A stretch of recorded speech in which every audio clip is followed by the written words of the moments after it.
Salut à tous, bienvenue dans cette nouvelle partie. Dans cette partie, nous allons travailler, donc vous allez créer votre première application et commencer à le manipuler. Ok? Donc, nous avons déjà vu comment créer une application, mais si vous avez oublié, je vais vous montrer. Ok? Donc, on va aller dans notre terminal, on va faire le CTRL-C pour arrêter le serveur. On doit effacer tout ceci. Pour créer une application, c'est quoi? Django admin, Django admin, star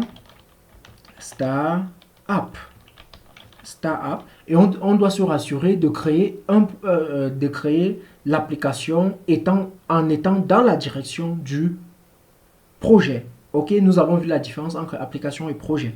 Ok, donc maintenant ici vous donnez le nom, name of the app, vous donnez le nom de l'application. Ok, de app. Votre application peut être le blog, tout ça. Mais nous avons déjà créé notre application qui s'appelait quoi? Produit. Voici notre application. Donc nous allons aller dans Visual Studio Code. Nous allons aller dans Visual Studio Code. Voilà. Voici Visual Studio Code. Je ferme le setting. Je ferme formation. Maintenant, nous allons aller dans Product. Ok. Maintenant, dans Product, on a le fichier, le dossier migration. Le dossier migration, en fait, c'est quand vous créez une nouvelle table, cette table est représentée dans ce migration lorsque vous voulez envoyer au niveau de l'administration. Ok? Donc, vous allez voir que dedans, il y a un init, ça veut dire que c'est un package. Ok? Donc, je le ferme. Maintenant, vous allez voir aussi que dans Product, il y a un init, ça veut dire que c'est un package.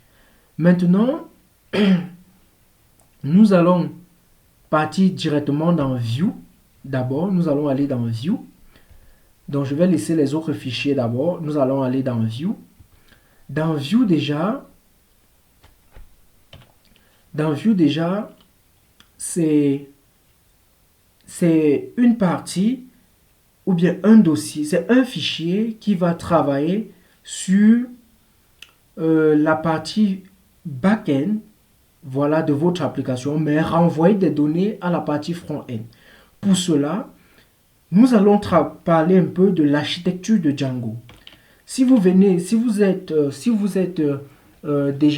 avez déjà travaillé sur certains langages de programmation tels que le Java, le C++, vous savez que par exemple, en Java, on utilise le MCV, Model View Controller. Ok, on utilise le MCV qui veut dire Model View Controller. Ok, Controller. Ça veut dire qu'il y a un modèle pour les bases de données. Il y a un view, ok, pour la vue. Tout ce qui est vu, il y a un contrôleur pour le contrôle. Ok? Donc, tout ce qui est ici, là, pour aller ici, doit passer par le contrôleur. Mais avec Django, c'est plutôt le MVT. Ok? Le MVT, qui est quoi? Model View Template. Ok? Model View Template. Voilà. Donc, quelle est la différence? Modèle, c'est modèle. Mais view n'est pas le même view. Ok? Le view n'est pas le même view. Le view ici, là, va plus travailler comme le contrôleur. Le template sera comme le view. Donc, le template va gérer, va plus donner au visuel. Le view va plus travailler en back, en contrôleur. J'espère que c'est clair. Ça, c'est l'architecture de Django, le MVT. Ok? Le MVT. Par exemple, en Java, ça sera le MCV. Ok? Ou bien le MVC, le Model View Controller. Ok? D'accord. Donc, maintenant, lorsque je suis dans Django ici, là, si vous êtes habitué avec Python, on va créer une petite fonction déjà. Et cette fonction, je vais l'appeler room, par exemple. home page. On va faire un request. Ok. Ne vous dérangez pas de ce mot request. Ok. On va faire peut-être RQ. Non, pas deux, un seul.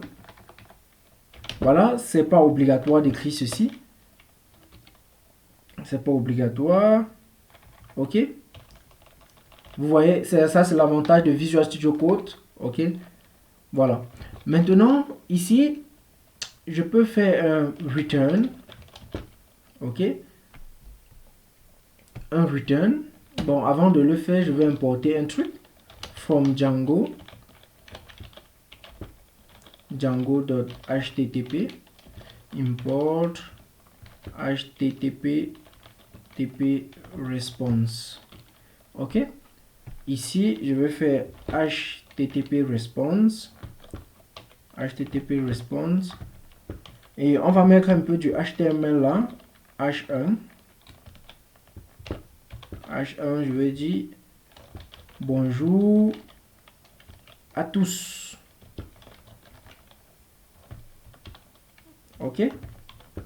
Voilà. H1. Donc, nous venons par exemple d'écrire un petit code. Ok. Nous venons d'écrire un petit code.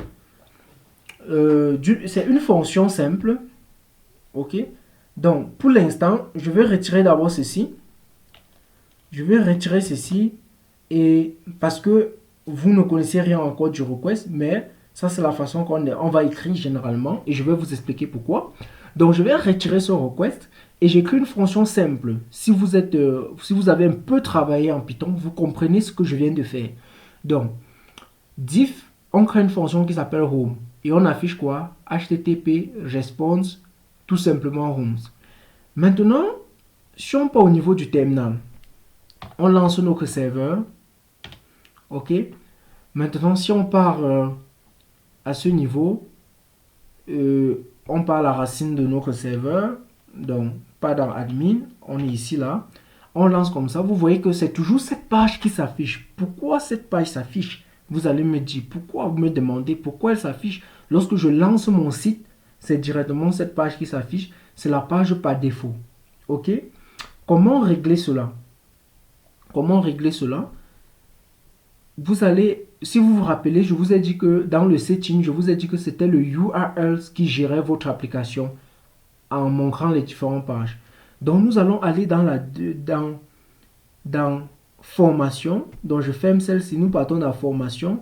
Vous allez voir le fichier URLs. Ce fichier URLs, c'est lui qui gère l'application, les uniform resource locator de votre application. Si vous lisez un peu la description ici, vous allez tout comprendre. Ok? Vous allez tout comprendre. Donc vous allez voir ici, vous allez voir ici que ça part dans le URL, ça prend le path et on a une liste des paths. Ok? Vous allez voir ici admin. Lorsque vous voyez admin, ça c'est dirigé vers le admin.site.urls. C'est pour ça que lorsque vous venez ici, vous tapez admin, ça vous donne cette page. Ok? Ça veut dire que si je viens ici là, par exemple, si je viens dans l'application et je change admin, je mets quoi? Donald. Ok? Si je mets Donald et je viens maintenant ici là, je recharge cette page, vous allez voir, on dit que page not found, erreur 404. Ok? Cette page n'est plus trouvée. Pourquoi elle n'est plus trouvée? Parce que le URL a été changé. Donc si je viens maintenant, plutôt je mets quoi? Je ne mets plus admin, mais je mets quoi? Donald, pardon. Je mets Donald.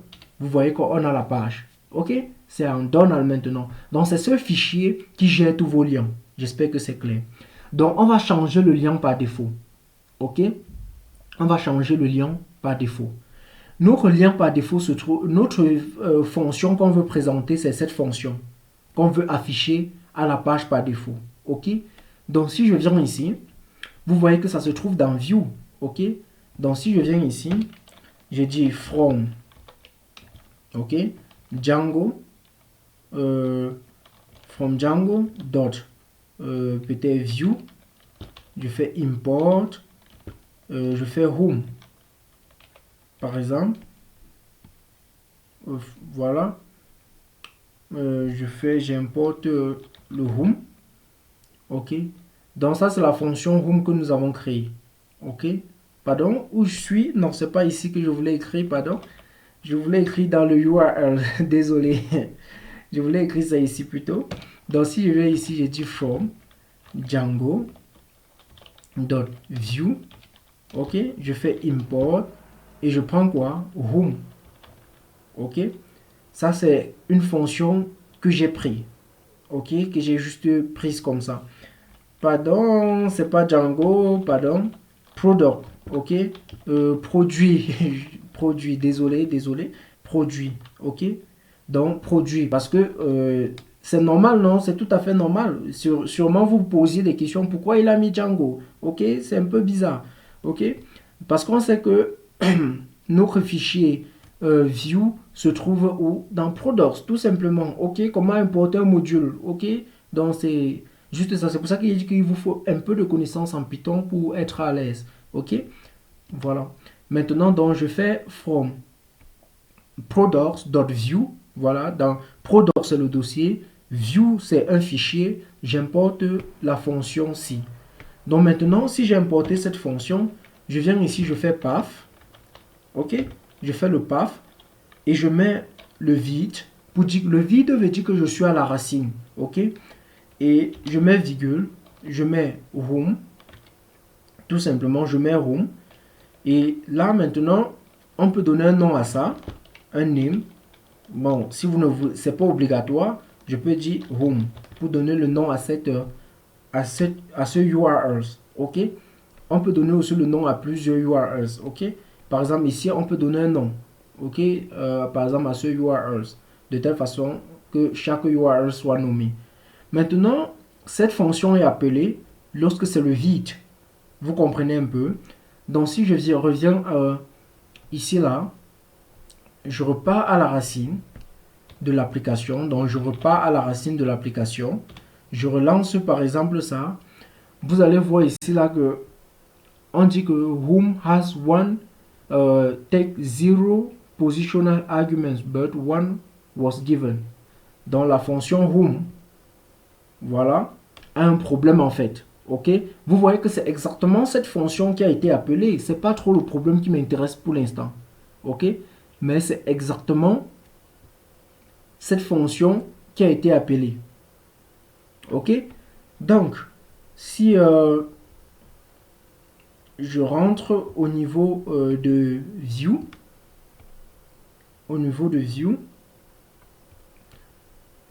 voilà, ici si je mets un request, ok, bon on n'est pas obligé de mettre ce request,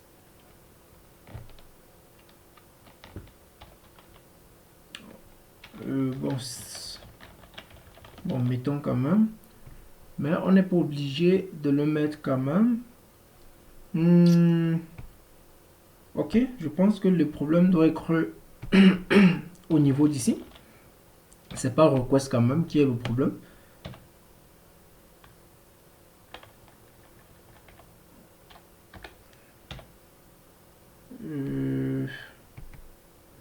Bon, laissez-moi enlever ça. Je sais peu comment ce truc.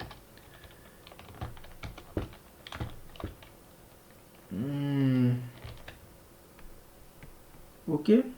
HTTP response. Bon. Bon, je sais pas trop. Peut-être je confonds quelque chose. Request. Je sais pas quand même. Je pense pas qu'il faut quand même. Si ce request est obligatoire pour qu'il fonctionne. Bon, ce request est obligatoire en fait. Mais je pensais que ce request ne sera pas obligatoire lorsque j'utilisais le HTTP. Je me disais que c'est directement implémenté dans le HTTP response. Donc, je me disais que c'est directement implémenté à l'intérieur. OK? Bon, apparemment, tel n'est pas le cas. Donc, en fait, une requête, en fait. OK? C'est une requête juste. Donc, vous voyez maintenant que lorsque je suis à l'adresse du site, je suis à l'adresse du site, direct à l'adresse mais directement c'est bonjour, c'est cette fonction qui est appelée en fait, c'est cette fonction qui est appelée. Pour dire quoi? Pour dire que c'est le URL qui gère tout. Ok, cette fonction est appelée. Maintenant, si je rentre au niveau du URL, je mets plutôt home. Ok, je mets home. Si maintenant on rentre, vous devez bien comprendre cela. Si on rentre, je relance la requête, vous voyez que la page est introuvable. Mais ça me donne les détails. Ça me donne ces détails pourquoi? Parce que le debug est égal à true. Ok? Donc vous allez voir ici par exemple le name. Le name ici, ça me donne les informations sur formation.urls. Ça me dit qu'il n'y a que deux URLs. Il y a Donald et il y a Home. Et Home, le name de Home, ça s'appelle Home. Ça veut dire quoi? Lorsque je mets Donald, je suis sur la page admin. Ok? Vous comprenez? J'espère que c'est clair quand même. Maintenant, si je mets seulement Home, la page est introuvable. Mais si je mets slash, home, la page est trouvable. Ok?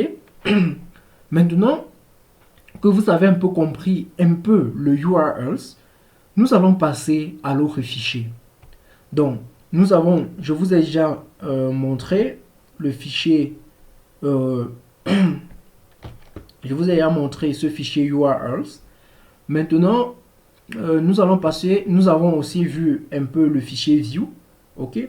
Donc, on envoie juste quelque chose en utilisant le HTTP response. Ok? Tout simplement. On peut embedded, on peut introduire du CSS dedans. Ok? Tout simplement. Du HTML dedans, je vous l'ai dit. Maintenant, on va passer à un autre fichier qui s'appelle le modèle. Le modèle, ici là, le modèle, en fait, à quoi elle doit nous servir, le modèle? Ok? Le modèle nous permet de créer nos différentes tables. Ok, par exemple, notre application s'appelle produit. Ok? Dans ce modèle, je peux créer une classe. Ok? Que je vais appeler produit. Ok? Cette classe s'appelle produit. Maintenant, cette classe doit hériter. Comme vous voyez ici là directement, il y a from Django.database import models. Ok? Cette classe doit hériter d'un modèle venant de Django, construit par Django. Ok? Construit par les développeurs Django. Donc, si je viens ici, vous allez faire model dot qu'est-ce que c'est écrit model dot model. Ok? Donc vous allez écrire models.model et vous mettez deux points. Donc ça c'est une classe modèle qu'on vient de créer. Ok? Maintenant la classe a les champs. Ça c'est une classe modèle qu'on vient de créer, mais en database on reconnaît cela comme une table. Vous comprenez? C'est comme une table. Maintenant on peut avoir quoi? On peut avoir peut-être le nom, name, ok, désolé, je vais un peu taper les noms en anglais plutôt. On peut avoir le name, voilà, donc le nom du produit, ok, un produit peut avoir son nom. Donc on va dire maintenant model dot, voilà, maintenant il y a plusieurs champs. Si le nom doit être un string, un number, un integer, un float number, n'importe quoi, vous voyez un peu, ou bien un boolean, ainsi de suite. Vous comprenez? Ok? Donc ici, je vais dire par exemple que c'est un char field. Ok? Et lorsqu'on fait par exemple un char field, voilà, lorsqu'on fait le char field, on doit donner le max, le max len égale à 150 par exemple. Maintenant, cela me permet de vous faire aller dans la documentation de Django. Donc, on va ouvrir, je vais faire ici, on va aller dans Django, Documentation. Ok. Donc, on va aller dans la documentation de Django. C'est ça ici, c'est ce premier site qui s'ouvre. C'est la documentation de Django. Donc, vous allez toujours travailler avec la documentation, ok? Donc, si vous regardez la documentation, vous allez voir il y a énormément de choses dans la documentation. Mais ce qui nous importe ici, là, ce sont les modèles, ok? Introduction to Model, ok? Maintenant, si je clique dessus, vous allez voir que dans la documentation, on vous introduit le modèle, ok? On vous introduit le modèle comme exactement ce que je suis en train de faire, ok? On vous introduit le modèle. Mais ce que on veut faire, c'est créer un modèle en utilisant une classe, pas en utilisant le code comme on connaît avec le MySQL. C'est-à-dire, regardez ici par exemple, peut-être il me faut agrandir pour que vous puissiez voir sûrement. Voilà. Regardez ici par exemple, on est en train de créer un modèle, une table personne. Personne doit avoir son nom, ok? Il doit avoir son nom. Vous voyez qu'on fait un char file, on donne le marks len. C'est pas encore important, on va parler de ça après. Mais vous voyez ici, on fait le first name et le last name. Maintenant, on dit first name, last name are field of the model. Each field is specialized as a class attribute and each field attribute mapped to the database column. Ok, donc les colonnes, un peu dans les attributs, voilà. Donc si vous avez un peu fait du SQL, vous comprenez ça. Maintenant, on vous montre un peu ce qui se passe en back-end, dans le fond back-end de Django. The above person model will create the database table like this. Donc, ils ont implémenté quelque chose. Ils ont implémenté, en fait, le SQL. Donc, ce que vous écrivez ici, là, c'est plus... Le langage ici est plus proche du langage qu'on parle. Le langage anglais, par exemple. Juste parler. Mais ici, là, c'est un peu du code, ok? Il est bien vrai, c'est proche, mais c'est un peu du code. Donc, on va dire que ici, là, ça, c'est le high level, ok? Ça, c'est... Ici, là, c'est un peu le high level. Donc, lorsqu'on écrit ceci, on ne passe pas ici, là, pour arriver. C'est un peu ce qu'on appelle le translation, ok? Transformer, ok? Maintenant, ce qui m'intéresse le plus à vous montrer, c'est les fields, ok? Ce sont les fields. Les différents types de fields, ok? Parce que si vous ancrez dans les fields, voilà, field type, voilà, j'espère que c'est ici. Non, c'est pas vraiment ce que je veux vous montrer. C'est pas vraiment ce que je veux vous montrer. Donc, attendez.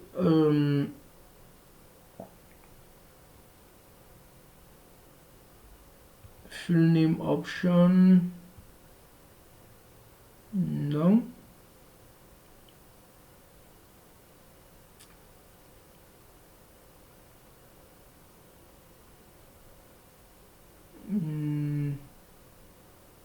Using model.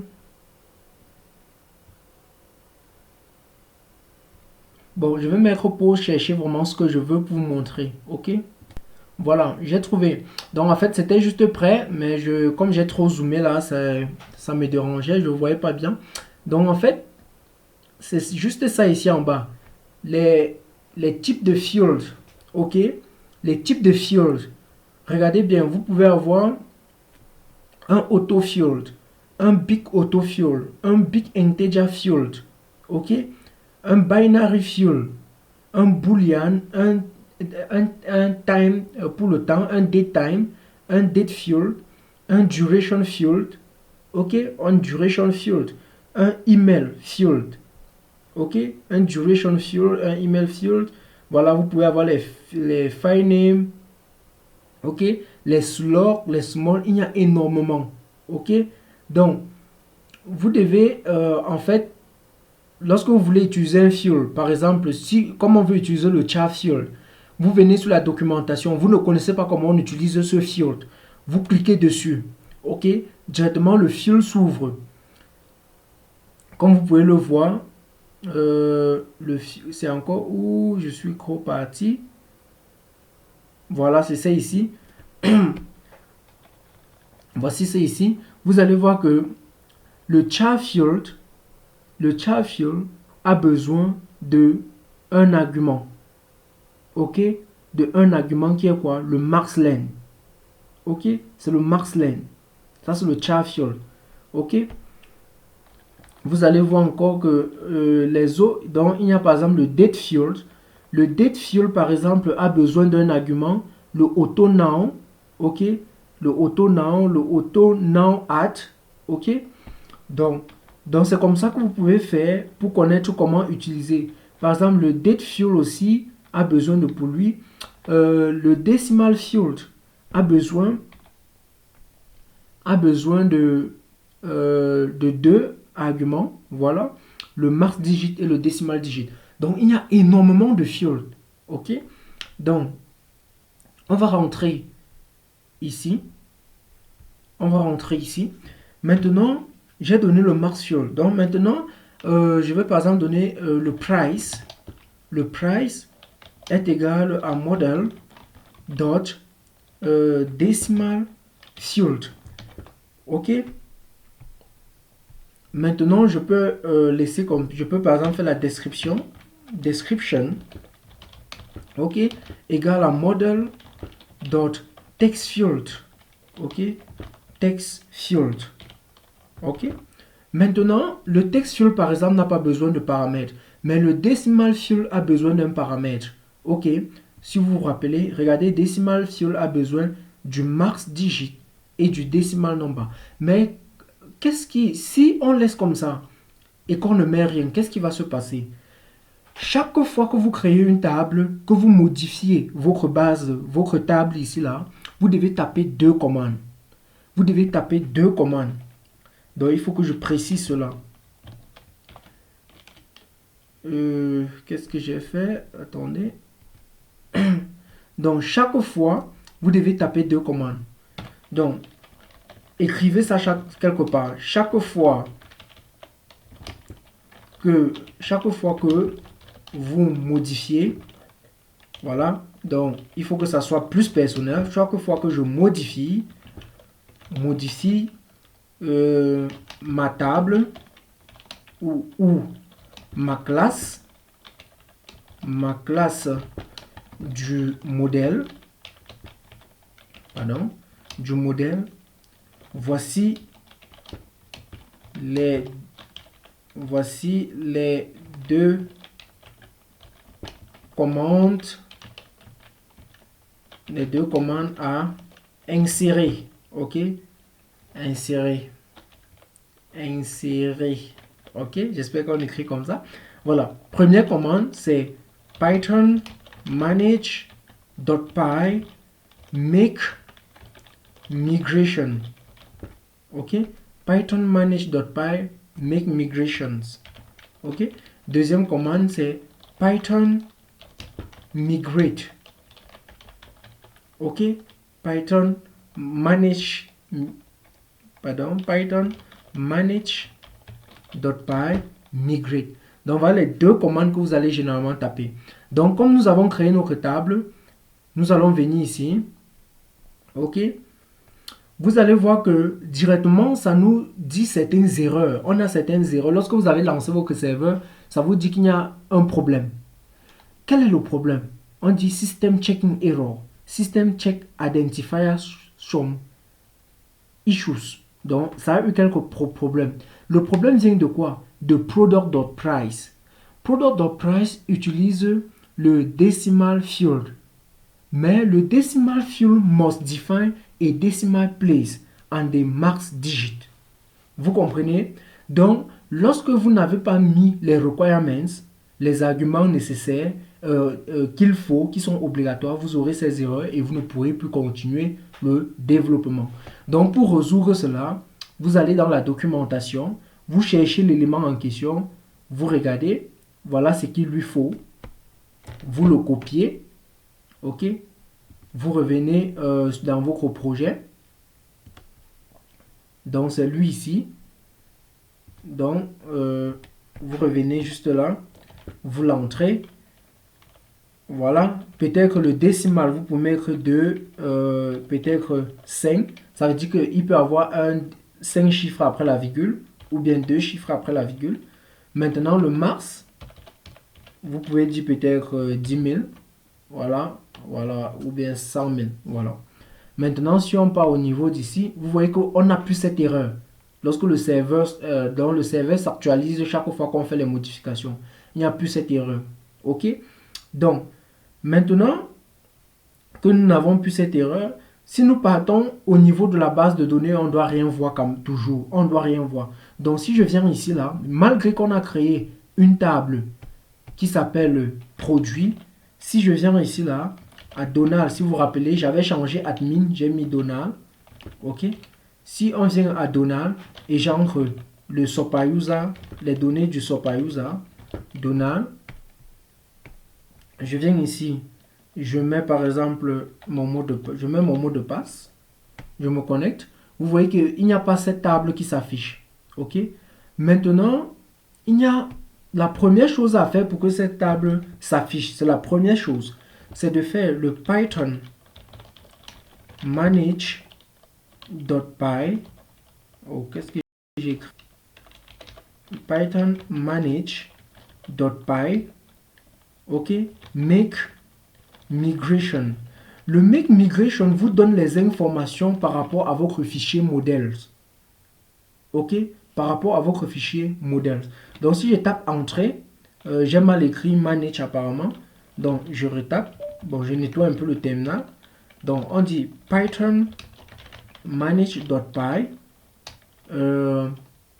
make migrations avec S. Ok, vous voyez que ça me dit que migration for products create model products. Donc ça dit que ça doit créer le modèle produit. Maintenant, pour donc créer cela, je vais dire Python, si je suis d'accord, je dis Python manage.py et je dis quoi? Migrate. Je vous rappelez des deux commandes. Maintenant, lorsque je dis migrate, vous voyez que ça crée directement un fichier 0001 init et initial OK. OK? Voilà ce que ça crée. OK? Et vous voyez qu'il y a product parmi les applications. Donc, ce fichier, vous pouvez le retrouver dans migration. Donc, si je pars dans product, migration, voici le fichier en question. Donc, si vous venez dans le fichier en question, vous allez là, regardez, vous allez voir ceci. Vous allez voir operations, migration.create model. OK? Migration.create model, ça fait name, product, fuel. OK?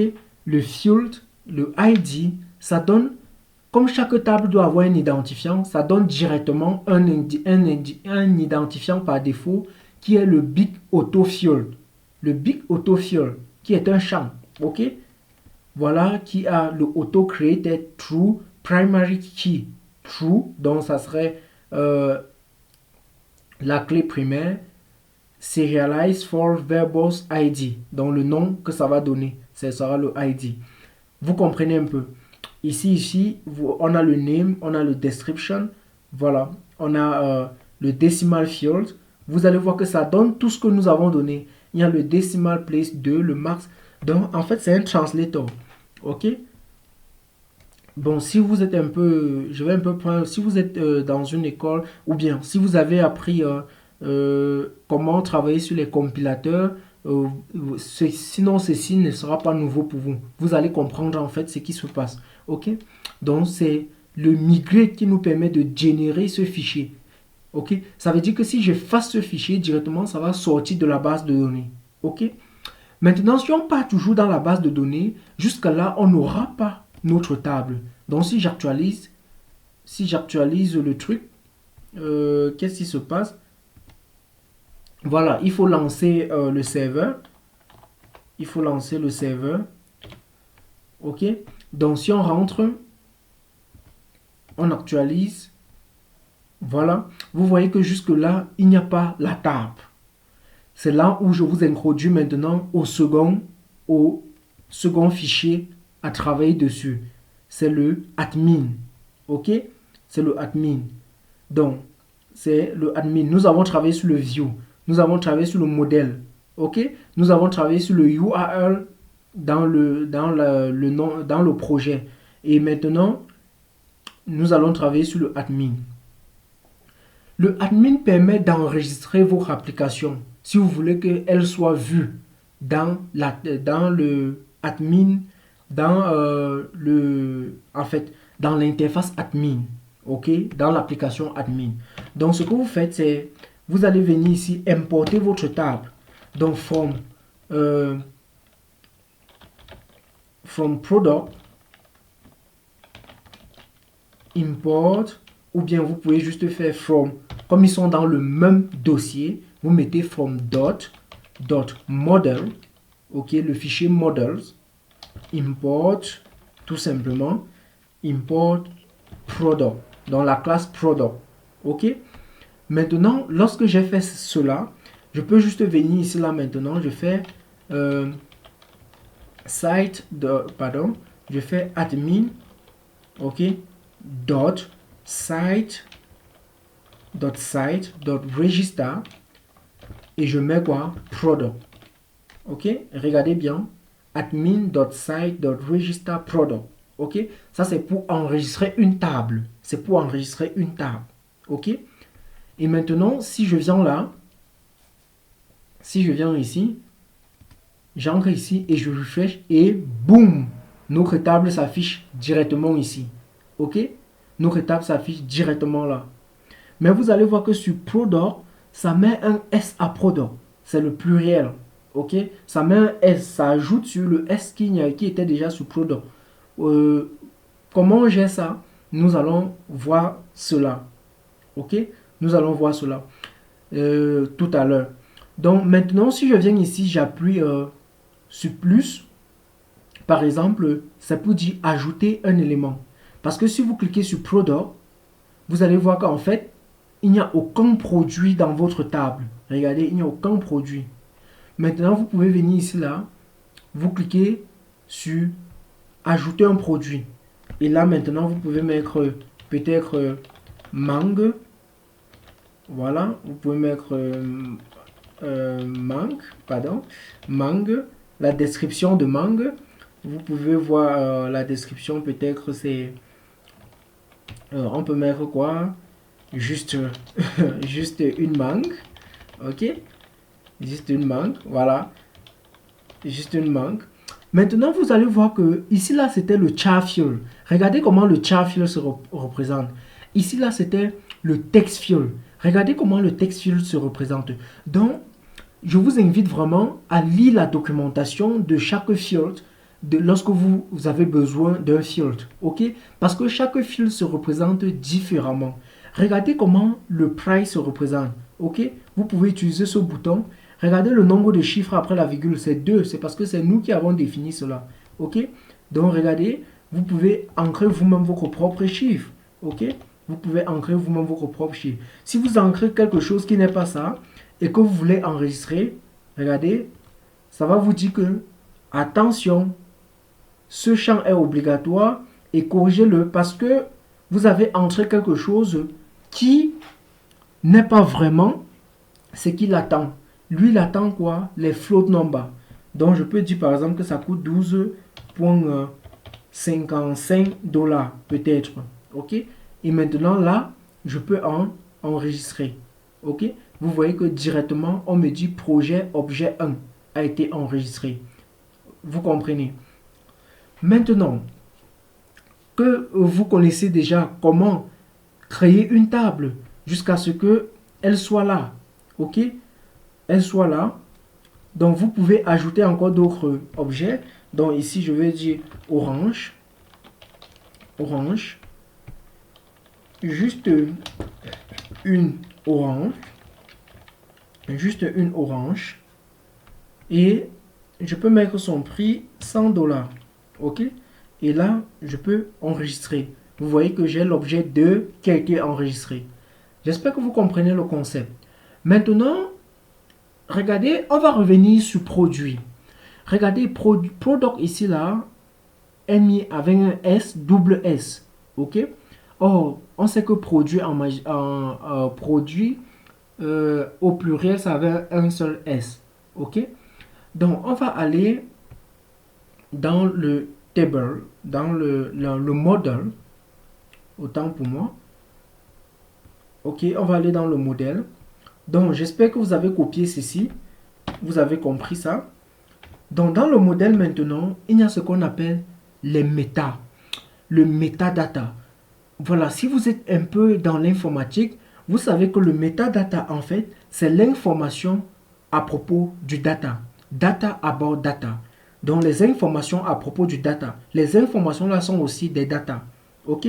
Par exemple, lorsqu'on parle du data about data, par exemple, d'une vidéo, on peut dire par exemple, où cette vidéo a été publiée, quand est-ce qu'elle a été réalisée. Donc, vous voyez un peu les informations à propos d'un data. La vidéo est un data.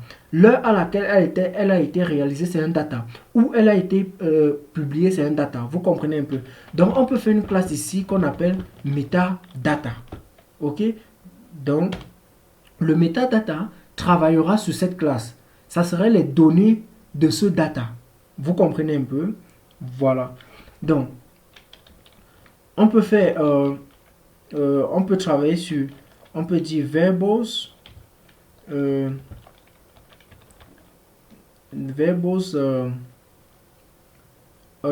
plural. Donc, on peut travailler sur le pluriel. Je me rappelle plus comment on appelle bien cela. Donc, si vous avez un doute, vous partez sur la documentation. OK? Pour vite trouver, je vais taper parce que je me rappelle un peu le nom vraiment. Et bien, c'est quand même verbose name. Verbose name plural. Ouais, ça me revient. Ça me revient. Donc, si je rentre, pardon. Désolé, les gars, désolé. Si je rentre, voilà. On peut dire verbose name égale. Voilà, ça me revient. C'est ça, verbose name.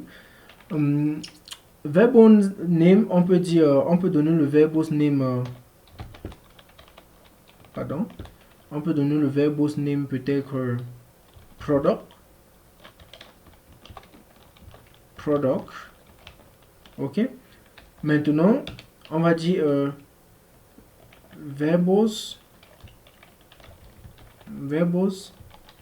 name et verbose name, on va dire plural. OK. Verbose name plural. Et là, maintenant pour le pluriel, je peux dire products. Products avec S, juste un seul S. Donc c'est le metadata, verbose name et le verbose name truc. OK. Maintenant, si je rentre à ce niveau, au niveau d'ici, et que j'actualise, vous allez voir maintenant que le petit S qui était là est parti. OK. Le petit S qui était là est parti. On appelle ça le metadata. OK. La classe meta travaille sur les données de la grande classe. OK. J'espère que vous comprenez. Donc, vous voyez que le petit S qui était là est parti. Maintenant, regardez, maintenant que vous avez compris ça, OK, retenez bien. OK, parce que ce que je vous montre là, vous allez l'utiliser. Et ça ne change pas dans les versions de Django. OK, tout ce que je vous montre là, vous allez utiliser. Maintenant, si on revient au niveau de l'admin toujours, regardez le nom de l'application. OK, le nom du produit. Vous voyez que ici, ça me dit Product Object 2, Product Object 1. C'est pas clair. Par exemple, lorsque je viens sur User, ça me donne le nom du user. Ça ne me dit pas qu'il y a un user 1. Vous voyez un peu. Ça me donne le nom du user. Comment on gère ça? Ok, on gère cela en utilisant la surcharge. Ok, en utilisant la surcharge. Si vous avez toujours un peu de connaissances en Python, cela ne sera pas nouveau pour vous. Donc, pour gérer cela, je vais utiliser la surcharge. Je fais string, la surcharge string. Ok, je fais un self. Ok, sans oublier que ici on travaille en programmation orientée objet. Ok, je fais un self, deux points, et je fais juste un petit return, et je fais self dot, par exemple name. Ok, self.name. Donc en fait, self.name, vous savez bien que c'est cet objet. Ok, c'est cet élément, tout simplement. Ok, voilà. Donc si je re-rentre, après avoir fait ça, ça c'est une surcharge, ok, du string. Si je re-rentre, tout simplement, et que j'actualise, pardon, et que je parle en produit, vous voyez maintenant j'ai quoi? Orange, mangue. Orange, mangue. Ok? Orange, mangue. Mais pour voir les autres informations sur l'orange, je suis obligé de cliquer pour voir des informations sur l'orange. Ok? Pour voir les informations sur la mangue, je suis obligé de cliquer. Ok? C'est un peu ça. Je suis obligé de cliquer. Maintenant, par contre, sur l'utilisateur, lorsque je vois son nom, je vois directement son adresse email, son prénom, son nom, son statut d'équipe, ok, son statut. Donc, vous voyez que c'est sous forme de table. Comment on fait ça? C'est ce que nous allons faire maintenant, ok? Voilà. Pour le faire, c'est simple. On va aller dans le admin, ok? Dans le admin, je vais créer une classe, ok? Je vais créer une classe qu'on va appeler admin product, ok, admin product. Et dans admin product, je vais faire admin dot admin pardon dot admin dot model admin, pardon, model admin, ok. Vraiment ça des noms, hein, model admin. Donc je crée une classe qui hérite d'une autre classe, ok, qui hérite de la classe modèle admin. Maintenant ici je vais faire un list display, ok, list display. Donc comment je vais afficher mes trucs, ok.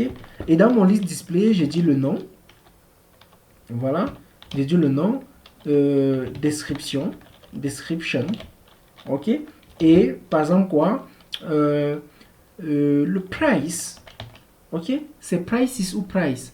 Vous devez vous rassurer que les noms que vous avez mis seront les mêmes noms qui sont ici. Ok, voilà. Donc, j'ai dit price, tout simplement. Vous comprenez? Voilà, maintenant que cela est fait, je reviens juste ici. Ok, dans mon admin side of register, je mets une virgule et je mets, après cette virgule, je mets quoi? Admin .product, dans la classe que je viens de créer. Ok, la classe que je viens de créer. Maintenant que cela est fait, si je rentre au niveau de l'admin et je passe sur produit, vous voyez que produit est maintenant sous forme de table. Ok, produit est sous forme de table. J'ai le nom, j'ai la description et j'ai le prix. Ok, donc vous venez de créer votre première application Django. Maintenant, cette application est seulement en côté back-end. Ok, donc c'est seulement en côté back-end, mais vous venez de le faire. Je précise que Django, je vais vous former en côté back-end. Ok, Django est fait pour le back-end. Ok, pour le back-end. Voilà. Donc, à nous revoir dans la prochaine partie. Si vous avez beaucoup appris dans cette partie, les commentaires sont faits si vous avez des soucis. Et si vous aimez, abonnez-vous, likez, passez un commentaire, voilà, ou partagez la vidéo.